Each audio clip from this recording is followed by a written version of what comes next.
जय जगन्नाथ नमस्कार। आसतु नजर पकेबा आज मयूरभंज जिलार टॉप न्यूज अपडेट कौन सब रही किंतु ता पूर्व आपण मानक गोटे अनुरोध भिडियोटी को शेष पर्यंत देखि आपणकर सुचिंतित मतामत दिंतु एवं भिडियोटी को लाइक करूँ।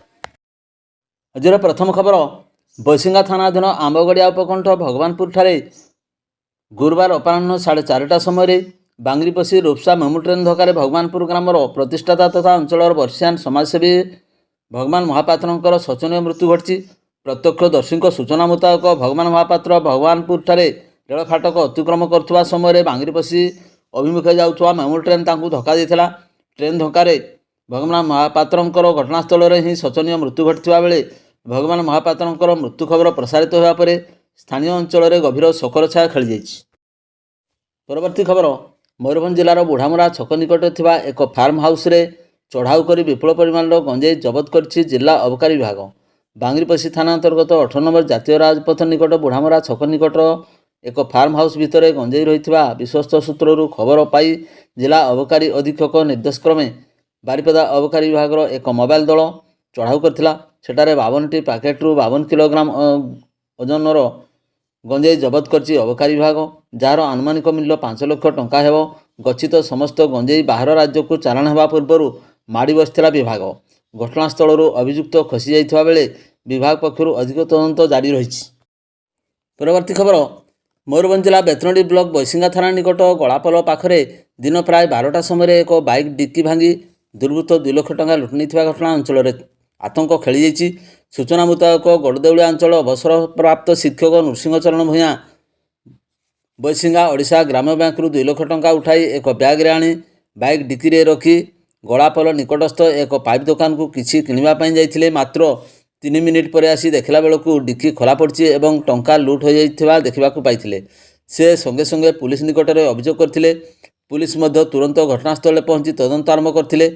तेबे तदंत समय निकटस्थ एक सीसी कैमेरा 2 जन युवक एक कला रंगर पल्सर बाइक रे आसी जड़े बाइक रे बसता बेले अन्य जड़े दुर्वृत्त शिक्षकों बाइक निकट को आसी से टंका बैग धरी निज बाइक रे बसी फेरार हो जाइथिबा रेकर्ड होइछि। याकू नै थाना रे 337 नंबर रे एक मामला रुजु करा जाई तदंत चलीछि। मात्र लुटियांकर कौनसी संधान मिल पारि नथिबा जणा जाइछि। परवर्ती खबर शिमिलपाल दक्षिण वन्यप्राणी खंड अंतर्गत आभ्यंतरीण अंचल में चढ़ाऊ करा जाय 2 जन शिकारी को गिरफ्त करा जायथिबा बेले जड़े फेरार हो जायथिबा प्रकाश। अभियुक्तों घर 5टी देशी बंधुक विपुल विस्फोरक 2टी कैमेरा समेत विभिन्न चोरा सामग्री जबत कराइछि। ए संपर्क में डुकुरा वनांचलर एक मामला विभिन्न दफारे बुधवार रुजु होइछि। गिरफ 2 जन खुंटा थाना अंतर्गत सपनचुआ ग्रामर कार्तिक सिंह ओरफ रेबा बयस 35 वर्ष, रामचंद्र टुडू ओरफ सिद्ध बयस 35 वर्ष बोली प्रकाश। यही अभियुक्त स्थानीय मुख्य विचार विभागीय अदालत को आदर करा परे जेल हाजत को पठाई दिया जाइछि। शिमिलीपाल आभ्यंतरीण अंचल लगा जाइथिबा एआई कैमेरारू वन्यजंतु शिकार पाई प्रातः समय प्रवेश करथिबा जणे अभियुक्तଙ୍କର फोटो उत्तोलित होइथिला। डुकुरा वन्यप्राणी अंचल 2 जन महिला वन कर्मचारी मीनाक्षी नायक एवं तापसी मिश्र सेमानकु धरिबारे सक्षम होइथिले। परे तांको ग्रामस्थित घरे चढ़ाऊ करी वन्यजंतु शिकार पाई व्यवहार कराइथिबा अस्त्रशस्त्र जबत कराइथिला। एही चढ़ाऊ समय जणे सहयोगी को धरिबारे सक्षम होइथिबा बेले अन्यतम सहयोगी फेरार हो जाइथिबा जणा पड़छि। परवर्ती खबर बैसिंगा थाना जुगपुरा स्टेशन रु पूर्वाह्न जैनिक मुक भिन्नक्षम नाबालिका को उद्धार करा जाई बारिपदा वन स्टॉप सेंटर को पठाई दिया जाइछि। गुरुवार रे स्टेशन निकट में 15 रु 16 वर्षर नाबालिका जनक बुलुथुवा देखि केतेक सचेतन नागरिक वन स्टॉप सेंटर बैसिंगा थाना जीआरपी थाना को जणाइथिले। खबर पाई बैसिंगा थानार महिला कनेस्टेबल थाना अधिकारी बारिणी दास को घटनास्थल को पठाई तांकू आनिबा परे बारिपदा वन स्टॉप सेंटर कर्मकर्ता पहुंची उक्त नाबालिका को नहीं जाइथिबा जणा पड़छि। परवर्ती खबर स्वतंत्र मयूरभंज राज्य ओडिशा एक जिला भाव मिश्रण हेबार 76 वर्ष बीती जाइथिले मध्य मयूरभंज जिलार विकास सेवा परिवर्ते पछुआ होई पड़ी रही। तत्कालीन महाराजा पूर्णचंद्र भंजदेव पत्नी महाराणी तकत कुमारी द्वारा विश्वस्तरीय शिक्षा कॉम्प्लेक्स प्रतिष्ठा पाई महाराजा पूर्णचंद्र कॉलेज नाम दान करा जायथिबा 168 एकर जमी मध्यरु मात्र 60 एकर जमी रे पट्टा मिलिथिबा बेले ଅବଶିଷ୍ଟ 208 ଏକର ଜମି କୁଆଡ଼େ ଗଲା ବୋଲି ମୟୂରଭଞ୍ଜ ମହାରାଜା ପ୍ରବୀଣ ଚନ୍ଦ୍ର ଭଞ୍ଜ ପ୍ରଶ୍ନ ଉତ୍ଥାପନ କରି କ୍ଷୋଭ ପ୍ରକାଶ କରିଛନ୍ତି। ଏହି ପରିପ୍ରେକ୍ଷୀରେ ମୟୂରଭଞ୍ଜ ବିକାଶ ପାଇଁ ସମସ୍ତଙ୍କୁ ସମୂହ ଭାବେ ଏକଜୁଟ ହେବା ନେଇ ସ୍ଥାନୀୟ ତକତପୁରସ୍ଥିତ ମହାରାଜା ପୂର୍ଣ୍ଣଚନ୍ଦ୍ର ସ୍ୱୟଂଶାସିତ ମହାବିଦ୍ୟାଳୟରେ 78ତମ ପ୍ରତିଷ୍ଠା ଦିବସରେ ମହାରାଜା ପ୍ରବୀଣ ଚନ୍ଦ୍ର ଭଞ୍ଜ ମୁଖ୍ୟ ଅତିଥି ଭାବେ ଯୋଗ ଦେଇ ବକ୍ତବ୍ୟ ପ୍ରସଙ୍ଗରେ ଆହ୍ୱାନ ଦେଇଛନ୍ତି। ଅଧ୍ୟକ୍ଷା ପ୍ରଫେସର ଡକ୍ଟର ଆଲବର୍ଟିନା ତିର୍କୀଙ୍କ ପୌରୋହିତ୍ୟରେ ଅନୁଷ୍ଠିତ ଏହି କାର୍ଯ୍ୟକ୍ରମରେ ସମ୍ମାନିତ ଅତିଥି ଭାବେ ମୟୂରଭଞ୍ଜ ମହାରାଣୀ ରଶ୍ମୀ ରାଜଲକ୍ଷ୍ମୀ ଭଞ୍ଜ ଏବଂ ମହାବିଦ୍ୟାଳୟ ଛାତ୍ରଛାତ୍ରୀମାନଙ୍କୁ ପ୍ରେରଣାଦାୟୀ ବକ୍ତବ୍ୟ ରଖିଥିଲେ।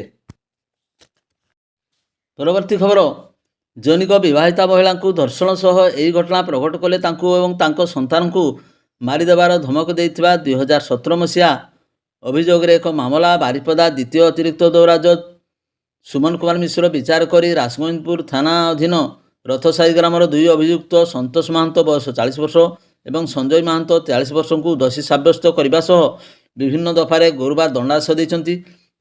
ଦୋଷୀ ସାବ୍ୟସ୍ତ ଦୁଇ ଅଭିଯୁକ୍ତଙ୍କୁ ଭାରତୀୟ ପିଙ୍ଗଳ କୋଡ୍ 376D ଦଫାରେ 20 ବର୍ଷ ଲେଖାଏଁ ସଶ୍ରମ କାରାଦଣ୍ଡ ସହ 25,000 ଟଙ୍କା ଲେଖାଏଁ ଜରିମାନା ଏବଂ ଜୀବନରୁ ମାରିଦେବାର ଧମକ ପାଇଁ 506 ଦଫାରେ 3 ବର୍ଷ ସଶ୍ରମ କାରାଦଣ୍ଡ ଆଦେଶ ହୋଇଛି।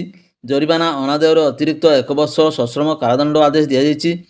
ସମସ୍ତ ଦଣ୍ଡକୁ ଏକ ସଙ୍ଗରେ ଭୋଗିବା ପାଇଁ ଥିବାରୁ 20 ବର୍ଷ ସଶ୍ରମ କାରାଦଣ୍ଡ ସହ ମୋଟ 25,000 ଟଙ୍କା ଜରିମାନା ହୋଇଛି।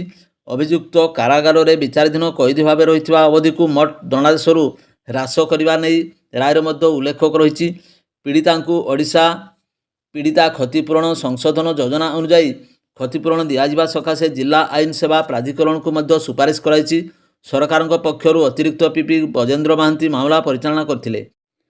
ପୀଡ଼ିତାଙ୍କ ଅଭିଯୋଗ କ୍ରମେ 2017 ଫେବୃଆରୀ 23ରେ ରାସଗୋବିନ୍ଦପୁର ଥାନାରେ ଏହି ଘଟଣାକୁ ନେଇ 12/17 ନମ୍ବରରେ ଏକ ମାମଲା ବିଭିନ୍ନ ଦଫାରେ ରୁଜୁ କରାଯାଇଥିଲା। ଅଭିଯୋଗ ଅନୁଯାୟୀ ପୀଡ଼ିତା ପୂର୍ବଦିନ ଅର୍ଥାତ୍ ଫେବୃଆରୀ 22 ତାରିଖ ରାତି 8ଟା ସମୟରେ ଟ୍ରେନ୍ରୁ ଓହ୍ଲାଇ ସାଇକେଲ ଯୋଗେ ନିଜ ଘରକୁ ଫେରୁଥିବା ବାଟରେ ଦୁଇ ଅଭିଯୁକ୍ତ ତାଙ୍କୁ ଧର୍ଷଣ କରିଥିଲେ। ଯଦି ଏହି ଘଟଣା କାହା ଘରେ ପ୍ରଘଟ କରନ୍ତି ତେବେ ପୀଡ଼ିତା ଏବଂ ତାଙ୍କ ସନ୍ତାନକୁ ମାରିଦେବାର ମଧ୍ୟ ଧମକ ଦେଇଥିଲେ। ଏହି ଘଟଣାରେ ପୁଲିସ ପକ୍ଷରୁ ତଦନ୍ତ କରାଯାଇ ଦୁଇ ଅଭିଯୁକ୍ତଙ୍କ ବିରୁଦ୍ଧରେ 2017 ଏପ୍ରିଲ 22ରେ କୋର୍ଟରେ ଚାର୍ଜସିଟ୍ ଦାଖଲ କରାଯାଇଥିଲା ଏବଂ 2022 ଫେବୃଆରୀ 2ରେ ଚାର୍ଜ ଫ୍ରେମ୍ ହୋଇଥିଲା।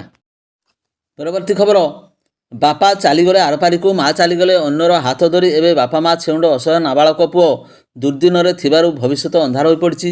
ଏଭଳି ଏକ ଦୃଷ୍ଟାନ୍ତ ଦେଖିବାକୁ ମିଳୁଛି ମୟୂରଭଞ୍ଜ ଜିଲ୍ଲା ମରଡ଼ା ବ୍ଲକ ଅଞ୍ଚଳରେ। ମରଡ଼ା ବ୍ଲକ ପଞ୍ଚାୟତ ଅଧୀନ ପଳାଶବଧ ଗ୍ରାମର ସ୍ୱର୍ଗତ ସନିଆ ମହାନ୍ତଙ୍କର 9 ବର୍ଷର ପୁଅ ରୁଦ୍ର ମହାନ୍ତଙ୍କ ଭବିଷ୍ୟତ ଅନ୍ଧକାରମୟ ହୋଇପଡ଼ିଛି। ବୃଦ୍ଧା ଜେଜେମା ଠୁମି ଏବେ ନାତିର ଭରଣ ପୋଷଣ କରିବାରେ ସକ୍ଷମ ନଥିବା ବେଳେ ସେ ନାତିର ପାଠପଢ଼ା ପାଇଁ ଚିନ୍ତିତ ହୋଇପଡ଼ିଛନ୍ତି। ପାଠ ପଢ଼ିଲେ ଭବିଷ୍ୟତ ଗଠନ ହେବ ବୋଲି ଜେଜେମା ଚିନ୍ତା କରୁଥିବା ବେଳେ ମଧ୍ୟ ନିଜେ କିଛି କରିପାରୁନାହାନ୍ତି। ପ୍ରଶାସନ ଏହି ନାବାଳକକୁ ଦୁର୍ଦ୍ଦିନରୁ ଉଦ୍ଧାର କରି ଥଇଥାନ କରିବା ସହ ପାଠପଢ଼ା ପ୍ରତି ଧ୍ୟାନ ଦେଇ ରୁଦ୍ରର ଭବିଷ୍ୟତ ଗଠନ ପାଇଁ ଜେଜେମା ନିବେଦନ କରିଥିଲା ବେଳେ ଗ୍ରାମବାସୀ ତଥା ଅଞ୍ଚଳବାସୀ ଦାବି କରିଛନ୍ତି। ମରଡ଼ା ବିଧାୟକ ତଥା ମନ୍ତ୍ରୀ ଡାକ୍ତର କୃଷ୍ଣଚନ୍ଦ୍ର ମହାପାତ୍ରଙ୍କ ଦୃଷ୍ଟିକୁ ଆଣିଲେ ଏହା ଅବିଳମ୍ବେ ସମାଧାନ ହେବ ବୋଲି ବହୁମତ ପ୍ରକାଶ ପାଇଛି।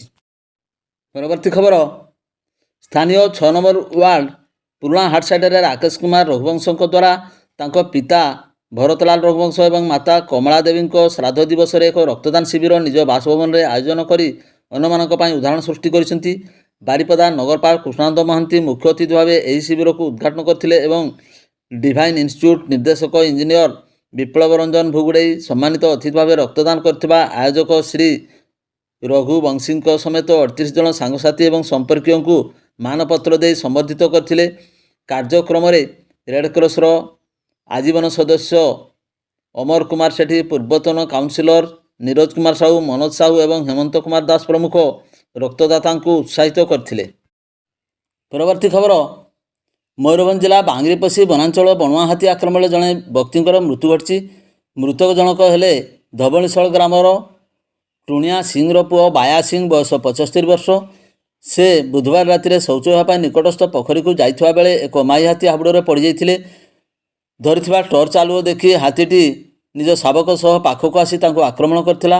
ସେ ପ୍ରାଣ ବିକଳରେ ଚିତ୍କାର କରିବାରୁ ପରିବାର ଲୋକମାନେ ଦୌଡ଼ି ଆସି ତାଙ୍କୁ ଗୁରୁତର ଅବସ୍ଥାରେ ଉଦ୍ଧାର କରି ଡାକ୍ତରଖାନା ନେଇଥିଲେ ମଧ୍ୟ ଡାକ୍ତର ତାଙ୍କୁ ମୃତ ଘୋଷଣା କରିଥିଲେ। ଖବର ପାଇ ଘଟଣାସ୍ଥଳରେ ବାଙ୍ଗିରିପୋଷି ବନ ବିଭାଗ ପୁଲିସ ତଦନ୍ତ କରିଥିଲେ। ଶବ ବ୍ୟବଚ୍ଛେଦ ପାଇଁ ବାରିପଦା ପିଆର ମେଡିକାଲ ପଠାଯାଇ ଶବ ବ୍ୟବଚ୍ଛେଦ ପରେ ପରିବାରବର୍ଗଙ୍କୁ ହସ୍ତାନ୍ତରିତ କରାଯାଇଥିଲା। ତାଙ୍କ ପରିବାର ଲୋକଙ୍କୁ ତୁରନ୍ତ ସରକାରୀ ସହାୟତା ଯୋଗାଇ ଦେବା ପାଇଁ ଗ୍ରାମବାସୀଙ୍କ ତରଫରୁ ଦାବି ହୋଇଛି।